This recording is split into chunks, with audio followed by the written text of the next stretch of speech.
There's a lot of pressure to create the perfect logo for your brand. After all, it's the identifier of your business and the foundation for your brand identity, so you want to get it just right. But what type of logo is best for your business? Let's have a look at the options. Hi, I'm Alli, and I help aspiring entrepreneurs like you level up your business online with a brand and website that stands out to your dream clients. And when your brand personality takes shape in the form of your logo, it can help to evoke a specific emotion that you want your audience to feel when they see it. Let's have a look at the 5 different types of logos. You can choose any type that you want so long as it fits with your business. There's really no right or wrong here, but there are positives and negatives to each. First up is a word mark. A word mark is your business name written out in type. Often that type has distinctive characteristics or a special treatment applied to it that makes it unique for the brand that it represents. These work best if the name of your business is short so that it's easily readable and digestible at a quick glance.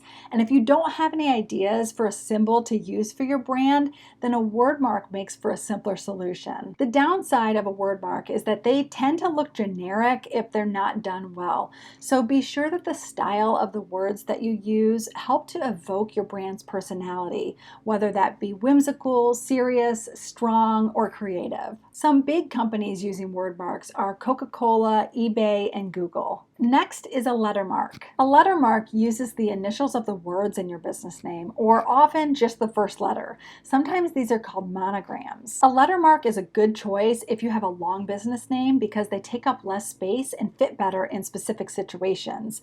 But the downside is that unless you're well known, using a letter mark is less effective. So you might want to put your brand name below the letter mark or alongside it. Some famous letter marks are McDonald's M, HBO, and Mac Makeup. Then there's the combination mark. This is the most common type of logo because it combines a word mark and a symbol, making it easy to communicate both your business name as well as express an idea with a symbol or an icon. These are really great for new businesses who need to build brand recognition. A great benefit is that you can use the symbol all on its own. So for example, in the favicon for your website or on your social media profiles. You can also use your word mark all on its own, which makes a combination mark a really flexible choice. Think about Adidas and Target. Both of these companies started out with a combination mark, and both are so widely recognized now that they have the ability to drop the word mark off of their logo altogether. When a symbol or an icon is used all on its own like this, that's called a brand mark. These consist of a symbol with no brand name.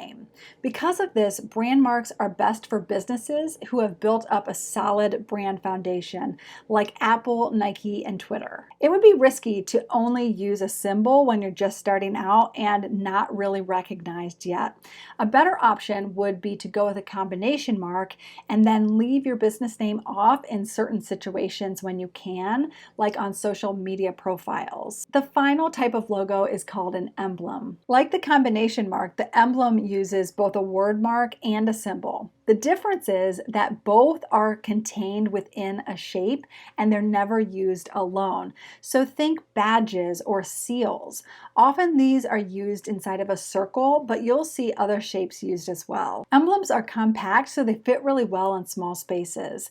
The downside is that if you have long words or a lot of words, they have to become so small to be contained inside that shape that they often become hard to read.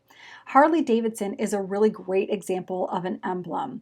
And you'll remember that Starbucks used to use an emblem for their logo until 2011 when they decided to simplify things and just go with a brand mark. So you can see that there's both positives and negatives to all of the different types of logos. A good thing to keep in mind is that you need to be able to show up in digital and physical spaces and at different sizes. So a helpful thing to do is to come up with a few variations variations that include your brand name with and without a symbol, for example, so that you can show up best in any situation. It's important to understand that your logo is just one of the components that makes up your entire brand. Are you wondering what else you need? Click here on this video to learn the 6 must-have brand elements. And if you're enjoying all of these tips and tactics about running your business online, be sure to subscribe to my channel and click the notification bell. I'll see you next time.